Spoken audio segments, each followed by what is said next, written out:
누가복음 7장 11절에서 17절까지의 말씀입니다. 누가복음 7장 11절에서 17절까지. 제가 가진 성경으로는 101쪽, 신약성경 101쪽 또는 100쪽에 기록되어 있겠습니다. 찾으신 줄 알고 제가 말씀을 봉독해 드리겠습니다. 보시고 들으시기 바랍니다. 그 후에 예수께서 나인이란 성으로 가실새 제자와 많은 무리가 동행하더니 성문에 가까이 이르실 때에 사람들이 한 죽은 자를 메고 나오니 이는 한 어머니의 독자요 그의 어머니는 과부라. 그 성에 많은 사람도 그와 함께 나오거늘 주께서 과부를 보시고 불쌍히 여기사 울지 말라 하시고 가까이 가서 그 관에 손을 대시니 맨 자들이 서는지라. 예수께서 이르시되 청년아 내가 네게 말하노니 일어나라 하시매 죽었던 자가 일어나 앉고 말도 하거늘 예수께서 그를 어머니에게 주시니 모든 사람이 두려워하며 하나님께 영광을 돌려 이르되 큰 선지자가 우리 가운데 일어나셨다 하고 또 하나님께서 자기 백성을 돌보셨다 하더라. 예수께 대한 이 소문이 온 유대와 사방에 두루 퍼지니라. 아멘. 좌우에 인사하고 말씀 생각합시다. 하나님 살아계십니다. 하나님의 은혜가 함께하길 바랍니다. 오늘 성경 본문에는 그 후에라고 하는 단어로 말씀이 시작되고 있습니다. 무슨 말인가 하면 여러분, 성경은 특별히 이 복음서는 예수님의 매일의 삶을 기록한 일기처럼 그렇게 주어진 것이 아니다라고 하는 것이죠. 그 후라고 하는 것은 대략적인 어느 정도의 시간이 지난 후라고 하는 그러한 것을 의미하고 있고요.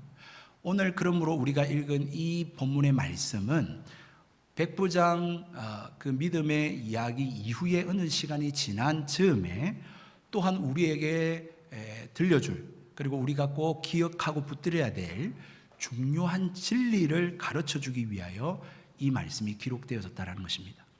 예수님께서 공생애에 하셨던 말씀이 많이 있지 않겠습니까? 그렇지만 그 모든 것들을 다 기록한 것이 아니라 그 중에 우리가 꼭 기억하고 붙들고 살아야 될 것. 예수님이 공생의 사역 동안에 얼마나 많은 일들이 있었겠습니까? 그 많은 사역 중에 또 우리가 특별히 기억하고 알아야 되고 붙들어야 될 것, 그것을 오늘 성경은 기록해 놓고 있다라고 하는 사실인 것이죠. 오늘 본문의 사건은 나인성이라고 하는 곳에 살던 한 과부의 죽은 아들을 살리신 기적의 사건이 기록된 성경의 말씀입니다. 여러분, 일반적으로 죽은 사람이 살아나는 말도 안 되는 이런 기적의 사건이 기록되었다면 이야기의 초점이 어디에 있겠습니까? 죽은 사람을 살린 그 사건의 기록이 초점이 있지 않겠습니까? 예를 들자면 그 죽은 사람이 어떤 사람이고 또 예수님께서 그를 어떻게 대하셨고 또 그가 어떻게 살아나서 어떻게 반응했다, 이런 데 초점이 있어야 되지 않겠습니까? 그런데 오늘 본문의 말씀을 자세히 살펴보면 이 사건의 초점이 그 죽은 자의 살아남, 그 죽은 자의 초점이 있는 것이 아니라 다른 곳에 모여져 있다는 것을 우리가 알게 됩니다. 우리가 지난 주일 시간에 이방인 백부장에 대한 말씀에서도 백부장의 사랑하는 노예 하인이 살아났다, 고침받았다라고 하는데 초점이 있는 것이 아니라 그 이방인 백부장이 어떻게 그런 믿음을 가질 수 있었는가, 거기에 초점이 있었던 것처럼 오늘 본문의 말씀도 죽은 자가 살아난 거기에 초점이 있는 게 아니라 이 죽은 자의 어머니였던 한 과부에 대한 예수님의 시선에 초점이 가 있다라고 하는 사실을 우리는 알게 됩니다. 따라서 여러분 13절의 말씀 볼까요? 13절의 말씀에 뭐라고 말합니까? 주께서 과부를 보시고 불쌍히 여기사, 그렇게 기록이 되어 있죠. 그래서 어떤 이야기냐면 오늘 이 사건의 초점은 죽은 자가 아니라 예수님께서 죽은 자를 보시고 불쌍히 여겨서 그 죽은 자를 살린 게 아니라 그 죽은 자의 어머니인 이 한 과부에 대하여 예수님께서 어떤 마음을 가지셨고, 그리고 그에게 베푼, 어떻게 보면 하나님의 무조건적인 사랑, 예수님의 그를 향한 특별한 은혜의 이야기가 기술되어져 있다라고 하는 것을 우리가 알 수 있습니다. 여러분, 기독교인들이 가장 좋아하고 기독교인들이 가장 많이 빈번하게 사용하는 단어가 여러분 은혜라고 한다고 합니다. 은혜를 가장 많이 좋아하고 잘 사용을 한대요. 이 은혜라고 하는 것이 뭐냐? 오늘 시간상 간단하게 정리하면 자격이 없는 자가, 받을 자격이 없는 자가 받는 하나님의 거저 주시는 사랑, 하나님의 무조건적인 사랑 또는 거저 주시는 선물이라고 하는 뜻이 바로 은혜라고 합니다. 이거를 우리식으로 조금 말을 바꿔서 말씀을 드리자면, 내가 기대하지 않았는데 하나님이 주시는 선물인 거예요. 내 힘으로, 내 노력으로, 내 의지로 막 아둥바둥해서 얻을 수 있는 것이 아니라, 내가 힘을 쓰지도 않았고 노력도 하지 않고 의지를 발휘하지도 않았는데도 불구하고 하나님이 주시는 사랑이라는 거예요. 그래서 우리는 이걸 원하죠. 우리가 생각지도 않았는데 선물 받기를 원하지 않아요? 뿐만 아니라 우리가 애쓰고 힘쓰고 막 노력하지 않았는데도 하나님이 어떤 선물을 주시고 이렇게 사랑을 해주실 때 우리가 너무 행복하지 않나요?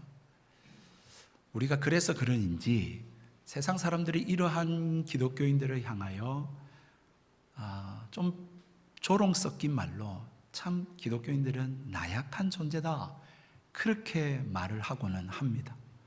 왜냐하면 막 애를 쓰고 노력하고 어쨌든 문제를 해결해 보려고 막 발버둥을 쳐야지, 교회 가가지고 하늘의 복을 이렇게 떨어뜨려 주는 것처럼 생각하고 교회 가가지고 막 이렇게 기도만 하고 앉아 있고 라고 하는 그런 식을 조롱하면서 그렇게 나약한 존재, 기독교인들은 다 연약 빠진 사람들이야, 그런 이야기를 하곤 합니다.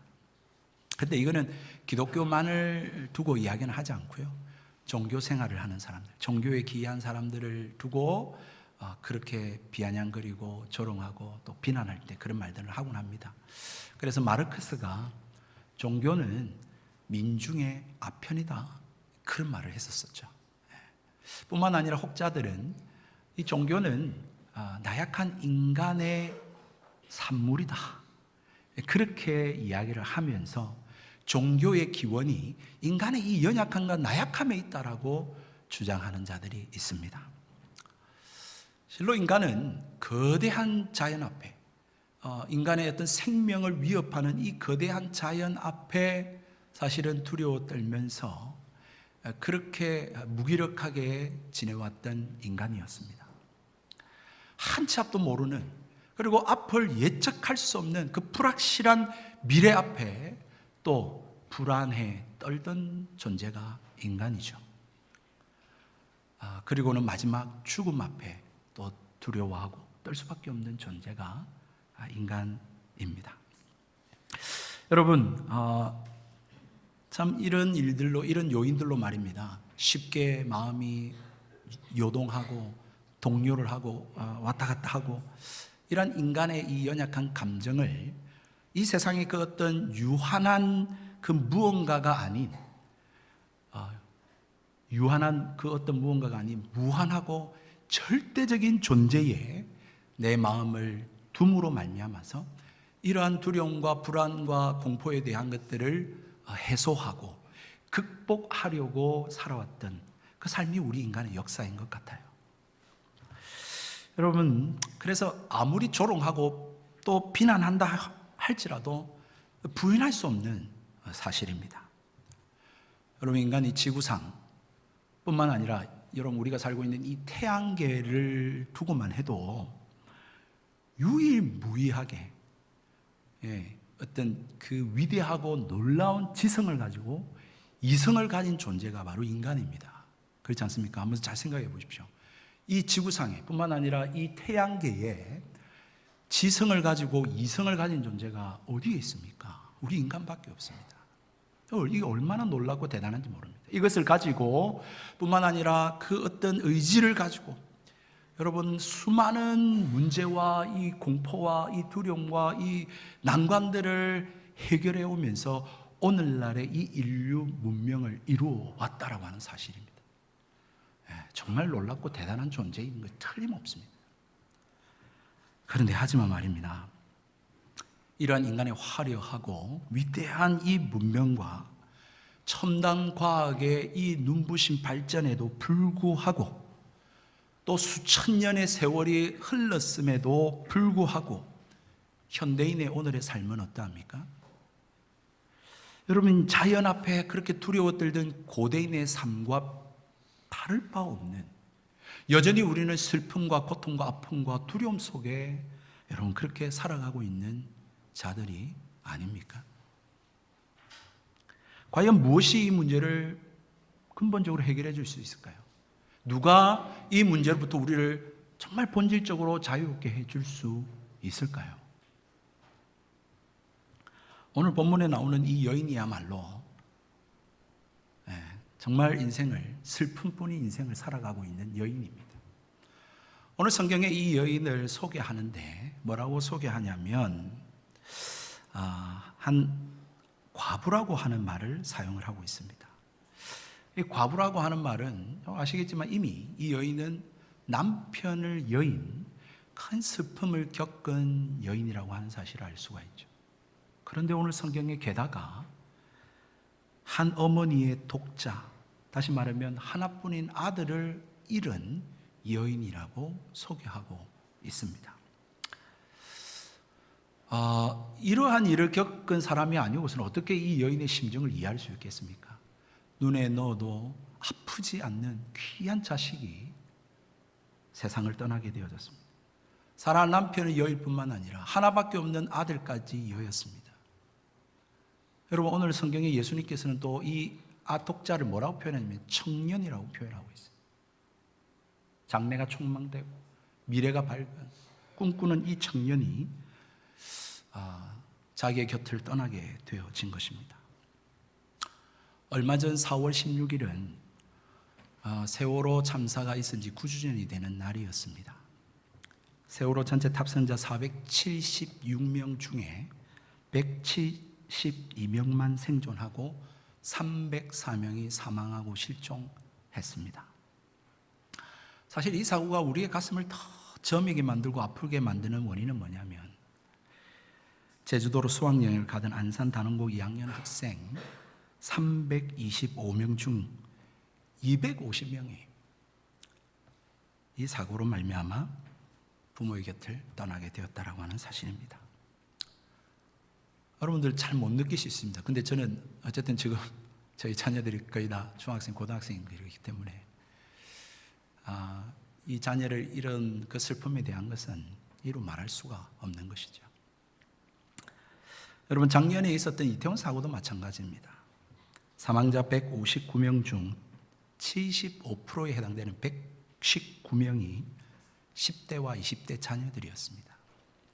30대까지 포함하면요, 사망자의 약 94%에 해당되는 149명, 10명 빼고는 전부가 다 30대 미만의 젊은 청년들이었습니다.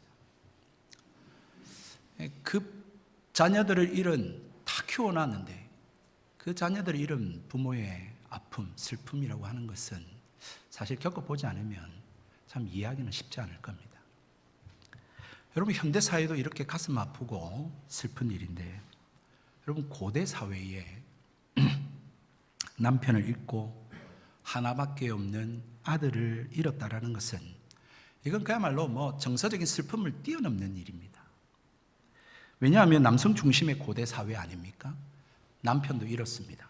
그리고 하나밖에 없는 아들도 잃었다라고 하는 것은 이 여인이 어떤 처지에 놓이게 되냐면 경제적인 능력은 아예 상실하게 되어질 뿐만 아니라 모든 재산 상속에서 다 제외되는, 그야말로 살아는 있으나 죽은 자와 같은 그러한 존재로 남게 되어졌다라고 하는 이야기입니다.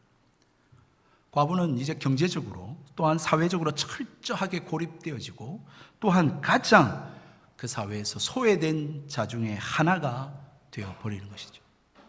그래서 구약 성경에 여러분 반드시 도와야 될 사람, 그리고 공동체가 돌봐야 할 사람으로서 과부를 제일 많이 언급을 하고 있습니다.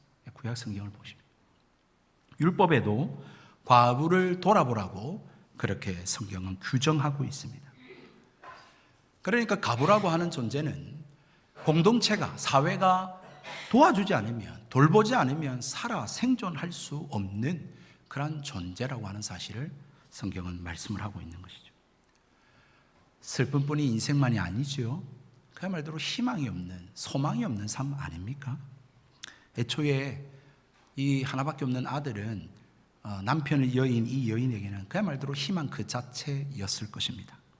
남편을 잃고 여러 가지 슬픔 가운데 괴로움 속에 살아가지만 그래도 아들 보면 웃음을 짓고 위로를 받고 소망을 갖는 그런 존재가 아니었겠습니까? 아들에 대한 모성적 사랑에서 기인한 희망이기도 하겠지만 더 나아가서는 여러분, 이 아이가 자라나서 특별히 지금 청년이라고 표현하니까 젊은이니까 꿈을 꾸고 이 아들로 말미암아 무너진 우리 집안이 다시금 살아나고 경제적인 혜택을 얻고 우리 집안이 다시 세워질 수 있겠구나 라고 하는 그런 희망과 소망을 갖게 하는 존재가 아니었겠습니까? 그러니 아들을 잃었다라고 하는 것은 어떤 의미입니까? 그냥 단순히 한 아들을 잃은 것이 아니라 그녀가 가지고 있던 이 삶에 대한 소망과 희망을 잃어버려 그 하나 남은 그 희망과 소망까지도 잃어버리게 되었다라고 하는, 그야말로 망령자실의 그런 장례를 치르고 있는 여인이었다라고 하는 것이죠. 우리도 이 말씀을 대할 때 참 마음이 무겁고 안타깝습니다만은 당시에도 이 정말 큰 슬픔을 당한 여인을 위로하기 위해서 많은 사람들이 모였다고 성경은 말합니다. 이 장례 행렬에 많은 사람들이 함께 위로하러 모였는데 여러분 무슨 위로가 되겠습니까? 위로한다고 무슨 말을 해봤자 그게 사실 위로가 됩니까? 안 되죠. 저도 장례를 정말 많이 치러봤는데 기가 막힌 사연들을 당한 장례에는 사실 제가 무슨 드릴 말씀이 없어요. 드릴 말씀이 없어요. 여러분, 그 어떤 누구도 그와 함께 슬픔을 함께하기 위해서 모여있지만 그 어떤 말도 할 수 없는, 그야말로 슬퍼하고 곡할 수밖에 없는 그런 상황 가운데 예수님은 말씀을 하고 계십니다. 뭐라고 말씀하십니까? 13절에 보니까 울지 말라 그렇게 말씀합니다. 아니 예수님 울지 말라고 말한다고 해서 안 울 수가 있습니까? 이런 상황에. 그 말도 누구도 어떤 위로의 말을 할 수 없고 그냥 단지 눈물을 같이 흘리고 곡할 수밖에 없는 그런 상황 가운데 예수님이 말씀을 하셨는데, 위로한다시고 말씀하셨는데 그 말씀이 뭐냐면 울지 말래요. 울지 말래. 여러분, 왜 예수님이 이런 말씀을 하셨을까요? 정말 위로도 안 되는 말일 수 있는데, 그런데 예수님은 그 말씀을 하시면서 그렇게 위로하신 이유가 정말 그녀의 눈물을 닦아주실 수 있는 분이 예수님이기 때문에 그랬습니다.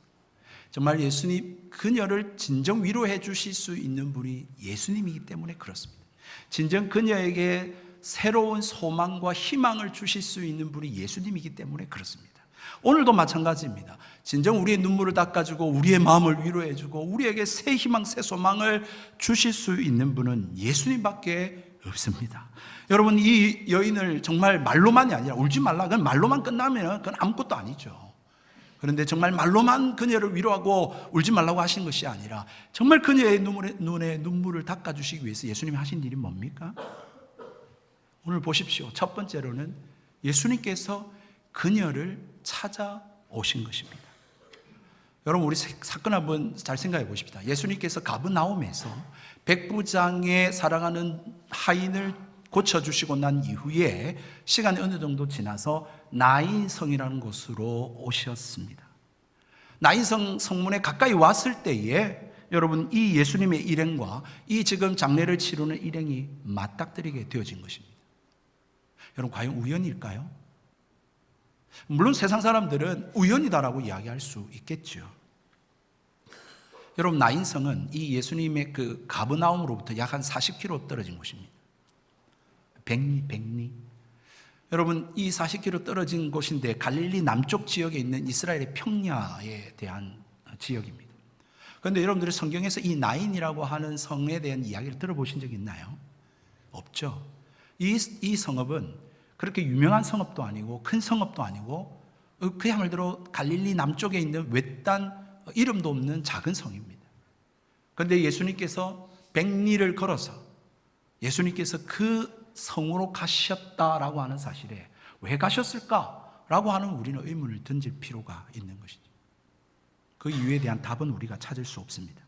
다만 문제는 그 나인성이라고 하는 곳에서 마침 장례를 치르고 있는 이 가부의 일행과 마주치게 되어졌다라고 하는 사실이죠. 이러한 내용들을 우리가 유추해 보면 예수님께서는 이미 이 사실들을 계획하고 이 여인을 만나기 위해서 그 장례 행렬 때에 예수님께서는 이 나인성으로 가셨다라고 하는 사실인 것이죠. 여러분, 이런 예는 다른 데서도 찾아볼 수 있습니다. 사마리아 여인을 찾아가실 때도 마찬가지였습니다. 사마리아로 지나가실 필요 없는데 그 여인을 위해서 지나가셨습니다. 여러분, 죽은 나사로 사건을 일으키실 때도 똑같습니다. 예수님께서는 바로 가시면 나을 수 있었습니다. 그런데 예수님은 지체하셨습니다.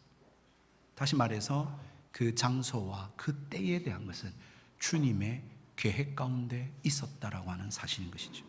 사랑하는 성도 여러분, 예수님께서는 이 여인을 만나기 위해서 지금 찾아오신 것입니다. 이 여인이 눈물의 골짜기를 지금 지날 때, 그야말로 인생의 소망 없이 절망의 골짜기로 지나갈 때 예수님께서는 찾아오셔서 그의 눈에 눈물을 닦아주시고 그녀에게 새 희망과 소망을 풀어넣어 주고 계시는 것입니다. 여러분, 하나님께는 우연이 결코 없습니다. 하나님께는 오직 하나님의 섭리와 하나님의 계획, 놀라우신 계획 가운데 모든 일들을 진행하고 계십니다. 특별히 하나님의 백성들을 아무렇게나 대하시지 않습니다. 하나님의 백성들의 삶 가운데는 어떠한 일들이라도 하나님의 섭리와 하나님의 계획 가운데 일어나고 있는 일입니다. 여러분들이 이 교회에 오신 거, 또한 여러분들이 누구를 만난 거, 어떤 사건을 겪은 거, 그냥 일어나는 일인 것 같죠? 그렇지 않아요. 절대 그렇지 않아요. 하나님의 뜻이 있고 하나님의 섭리가 있고 하나님의 계획하심이 있다라고 하는 사실입니다.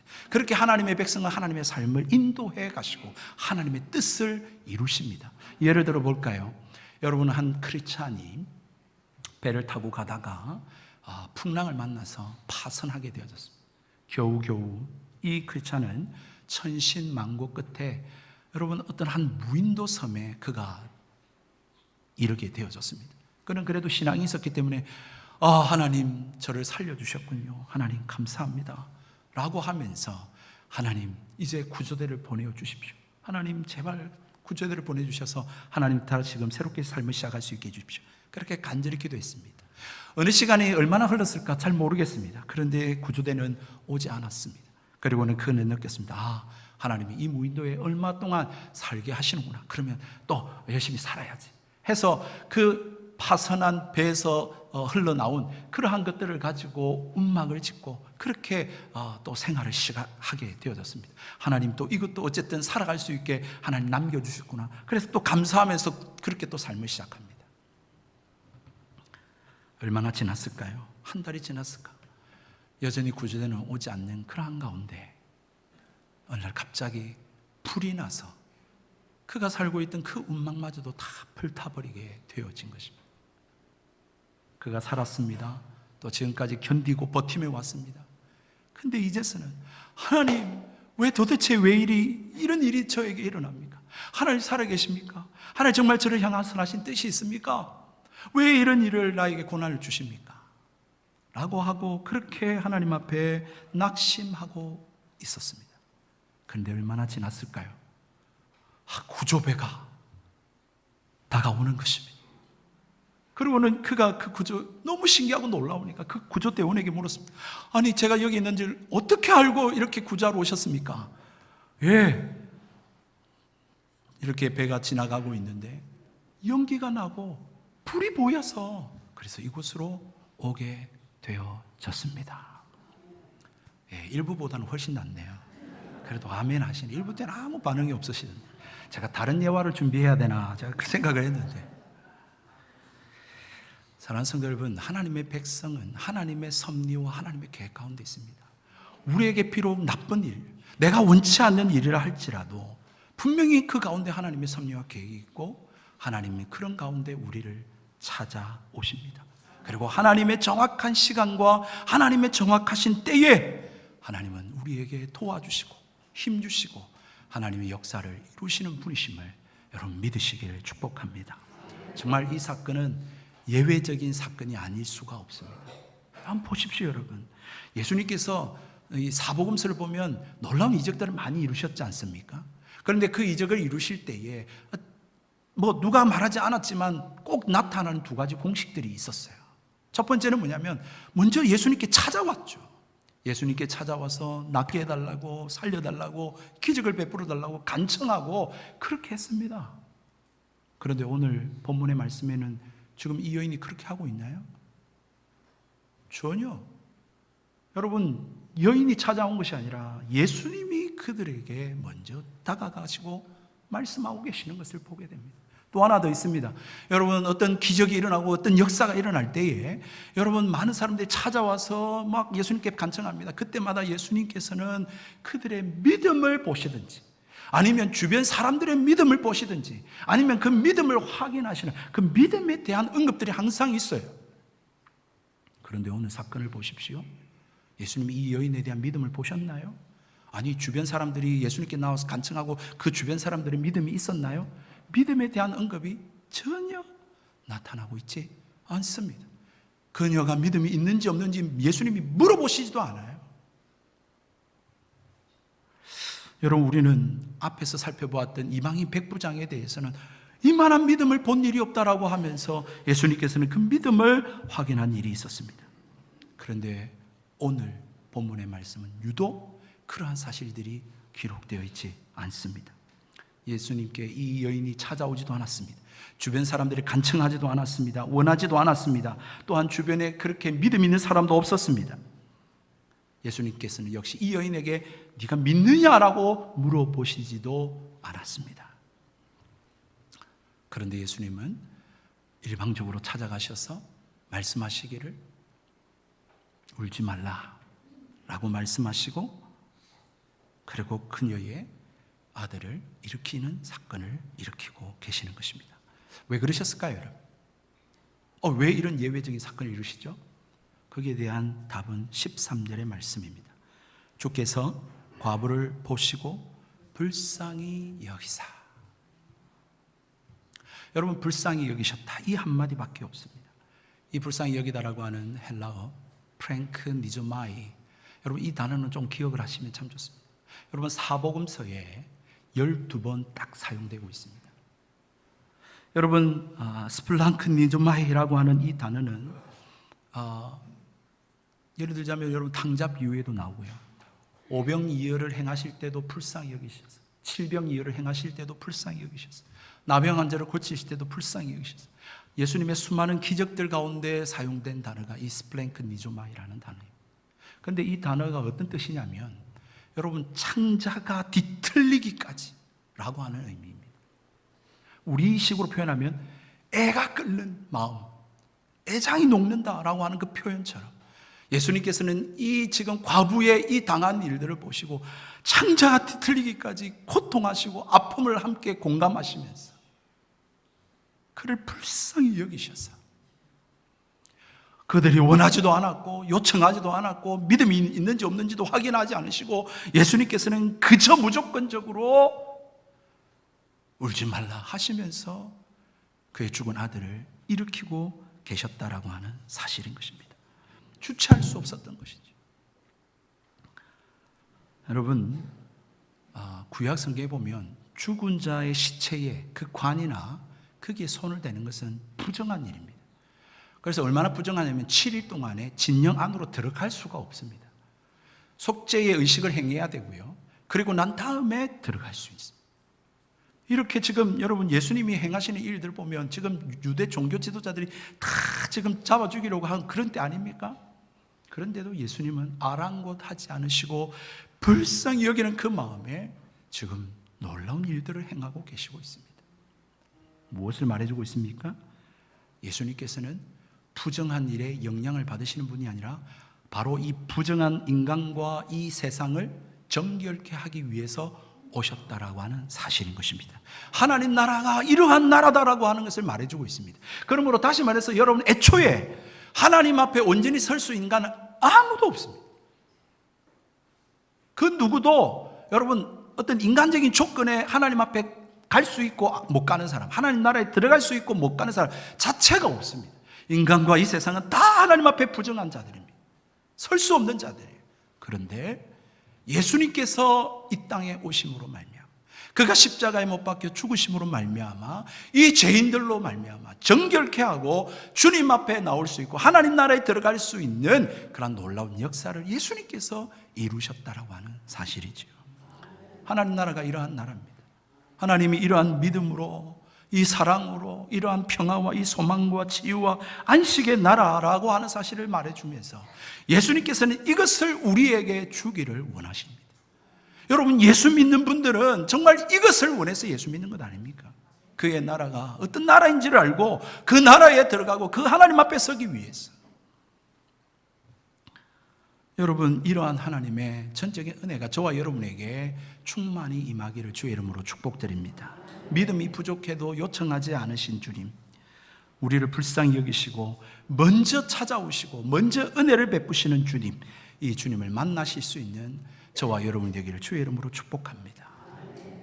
여러분, 7장 16절과 17절은 이제 이러한 놀라운 기적을 경험한 가족의 반응이 아닌 주변 사람들, 이것을 목격한 군중들의 반응을 기록해 놓고 있습니다.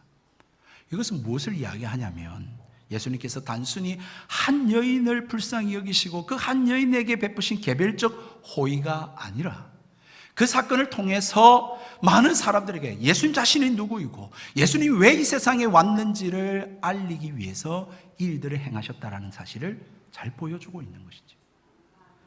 여러분, 사람들은 예수님이 행하신 일을 보았습니다. 그리고는 여러분, 예전과 다른 좀 진일보한 반응을 보이고 있는 것을 보게 됩니다. 먼저 두려워했습니다. 하나님을 경외했다라는 거예요. 하나님 이곳에 계시구나 하면서 하나님을 두려워하고 하나님을 경외했다라는 거예요. 하나님을 하나님 되게 했다라는 거예요. 그리고는 어떻게 했습니까? 하나님께 영광을 돌려드렸습니다. 왜냐하면 죽은 자가 살아날 수 있는 것은 이건 하나님 외에는 할 수 없는 일이기 때문에 하나님이 하셨습니다 하고 하나님께 영광을 돌려드리고 있는 것입니다. 여러분, 거기에서 좀 더 나아갔습니다. 그가 어떤 것을 알게 되었습니까? 하나님의 큰 선지자가 우리 가운데 있다라고 하는 사실을 그들은 보게 되어졌습니다. 여러분, 말라기서 이후에 예수님까지 약 한 400년의 암흑기가 있었습니다. 그때 어떤 선지자도 나타나지 않았습니다. 이제 회개하라, 천국이 가까웠느니라, 세례 요한이 나타났는데 여러분, 그보다 이룰 수 없는 더 큰 선지자임을 그들은 예수님을 통하여 보았다라고 하는 사실입니다. 여러분, 그걸로 끝나지 않았습니다. 더한 놀라운 사실을 보았습니다. 하나님 우리를 외면하셨구나, 우리를 버리셨구나 라고 생각을 했는데, 아니, 하나님께서 우리를 돌보고 계시는구나, 자기 백성을 돌보고 계시구나 하는 것들을 이 사건을 통하여 그들은 경험을 하게 되어졌습니다. 무슨 일이 일어났다고요? 하나님께 영광 돌려드리고 예수님이 보통 분이 아니구나 하는 것을 알게 되어지고, 그리고 하나님께 영광 돌려드리는 일들이 나타나게 되어졌습니다.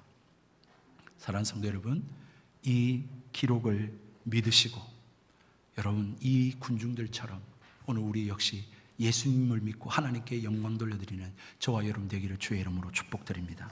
사랑하는 성도 여러분, 앞에서 언급한 인간의 나약함과 연약함, 그 문제, 그 어떤 위로가 없다 할지라도 이 세상을 살면서 말입니다.